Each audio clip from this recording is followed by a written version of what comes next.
Hello everyone, welcome back to Chetna suits commerce classes. तो हमने last lecture में discuss किया था individual demand and market demand curve, और उसके बाद हमने इंडिविजुअल डिमांड फंक्शन को भी डिस्कस किया था। तो वो था इंडिविजुअल डिमांड फंक्शन, और जब वो डिमांड फंक्शन ओवर होता है उसी के साथ हमारे पास एक और है market demand function. Market demand function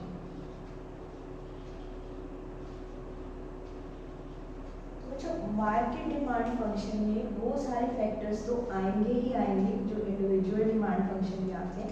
तो वो हमने लास्ट टाइम डिमांड फंक्शन जो किया था, तो डिमांड का हमने जो फंक्शन किया था उसमें हमने लिखा था कि own price of the commodity, price of related goods, फिर उसके बाद हमने किया था टेस्ट एंड प्रेफरेंस, उसके बाद हमने किया था इनकम, और एक किया था हमने एक्सपेक्टेशन। तो ये सारे फैक्टर्स तो मार्केट डिमांड में भी आएंगे ही आएंगे। इसके साथ दो फैक्टर्स और आ सकते हैं, that is population size. Population size, तो पॉपुलेशन साइज भी मार्केट डिमांड को समहाउ इफेक्ट करता है। ज़्यादा पॉपुलेशन होगी तो ऑब्वियसली डिमांड भी क्या होगी, ज़्यादा राइज करेगी। तो डिमांड के साथ पॉपुलेशन का पॉजिटिव रिलेशन है। सिंपल सी बात है, किसी भी कंट्री की पॉपुलेशन ज़्यादा होगी तो किसी भी प्रोडक्ट की पॉपुलेशन भी डिमांड भी ज़्यादा होगी। तो मार्केट डिमांड में पॉपुलेशन साइज को भी हम हमेशा कंसीडर करके चलते हैं। पॉपुलेशन साइज के साथ साथ हमारे पास जो नेक्स्ट इम्पॉर्टेंट है वो है distribution of income.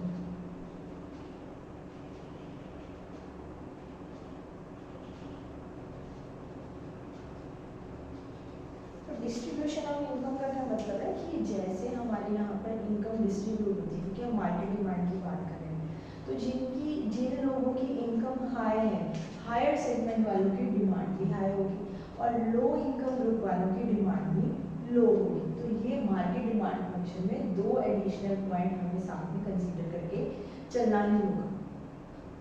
I hope ये अच्छे से क्लियर हो, मार्केट डिमांड फंक्शन आपको अच्छे से क्लियर हो। अब आज जो हम बहुत इंपॉर्टेंट करने वाले हैं वो है law of demand. Law of demand, तो इसका पहले मीनिंग समझते हैं। मीनिंग में क्या आएगा? मीनिंग बड़ा सिंपल है, जो हम वेरी बिगिनिंग से करते आ रहे हैं। Other things being equal with increase in price, demand falls and vice versa। तो लॉजिक समझते हैं, अदर थिंग्स बीइंग इक्वल। अभी इसलिए इस बार मैंने फंक्शन यहाँ पर लिखे हैं क्योंकि अदर थिंग्स में क्या आ जाता है, अदर थिंग्स में आ जाती है price of related goods, taste, income, expectation. ठीक है, तो आप इन कॉन्सेप्ट्स को अगर आप साइड में रखें कि इनके घटने या बढ़ने का इफेक्ट ना देखें, सिर्फ उसके खुद के प्राइस का ध्यान में रखें। Other things being equal with increase in price, with increase in own price कर देती है, increase in own price.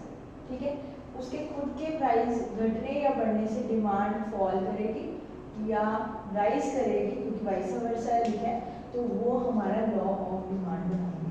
Other things being equal with increase in own price of commodity, if demand falls and vice versa will happen, that will make law of demand. Law of demand हमें simply क्या बोलते हैं, एक simple से language में, कि price के घटने या बढ़ने से उसकी डिमांड में जो इफेक्ट आएगा पॉजिटिव या नेगेटिव, तो वो हमारा लॉ ऑफ डिमांड बनाएगा। और ये हमेशा नेगेटिव ही आएगा। अगर प्राइस के साथ आप एक रिलेशन देखते हैं तो डिमांड का नेगेटिव ही है। हाँ, कुछ केसेस ऐसे हैं जहाँ पर एक्सेप्शनल केसेस में लॉ ऑफ डिमांड फेल हो जाता है, जिनको हम आगे डिस्कस करेंगे।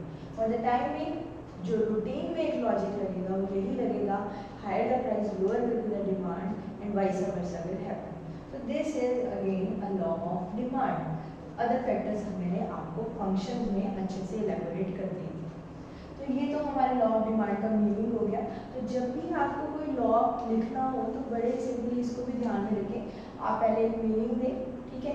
मीनिंग के बाद आप एक्सप्लेनेशन देंगे, एक्सप्लेनेशन में अगेन आप वही पुटिंग रखेंगे जो आप अपने डिमांड कर्व या शेड्यूल की पुटिंग होगी।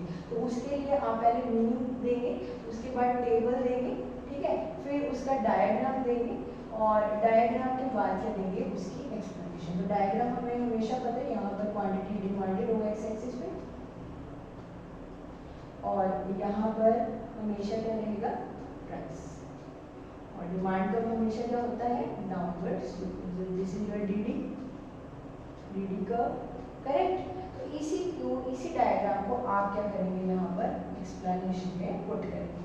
और एक्सप्लेनेशन बच्चों, अगर आपको डायग्राम बहुत अच्छे से क्लियर है तो कभी प्रॉब्लम नहीं आती, सिंपल है बहुत ज़्यादा। आप हमेशा लिखिए कि we have taken quantity demanded on O X axis, price on O Y axis, with the increase in price to this level there is fall in demand to that level।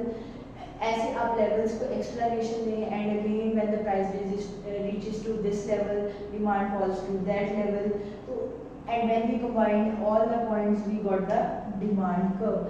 This is the simple easiest explanation if you understand your diagram। Diagram अच्छे से समझें, अच्छे से diagram तभी समझ आएगा अगर आपको कॉन्सेप्ट क्लियर होगा। तो ये आपका है लॉ ऑफ डिमांड। तो इसमें क्या किया हमने, मीनिंग किया, टेबल किया, डायग्राम किया और उसको सिंपली एक एक्सप्लेनेशन में पुट कर दिया। क्लियर। तो ये लॉजिक हो गया। और इस लॉजिक के लिए जब भी कोई एक लॉ आएगा तो एक बहुत रेलिवेंट चीज आएगी, दैट इज अजम्पशंस। क्या आएंगी, अजम्पशंस।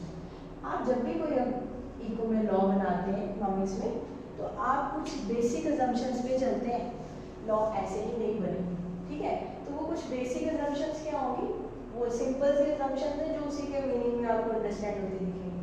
आपने इसके मीनिंग में लिखा अदर थिंग्स बीइंग इक्वल, यानी कि ये जो अदर थिंग है इनको कांस्टेंट रखेंगे तो यही हम अज्यूम करके चलेंगे। तो लॉजिक और अंडरस्टैंडिंग से लर्न करोगे तो कभी भी क्रैम करने की, रट्टा लगाने की जरूरत नहीं रहेगी। तो अजम्पशंस लेते हैं हम। तो हमने पहले अजम्पशन क्या की, price of related goods to remain constant। ठीक है जी, बहुत सिंपल है, हमारी assumption है और हमारा लॉ भी बोल रहा था that things being equal। और उसके बाद रिलेटेड गुड्स कौन से होते हैं, सब्स्टिट्यूट और कॉम्प्लीमेंट्री, को मैंने आपको समझा दिया। Taste of consumer should not change, तो इसमें भी कोई चेंज नहीं आना चाहिए, शुड नॉट चेंज, करेक्ट। तो ये भी अजम्पशन हो गई हमारी। Income should not change,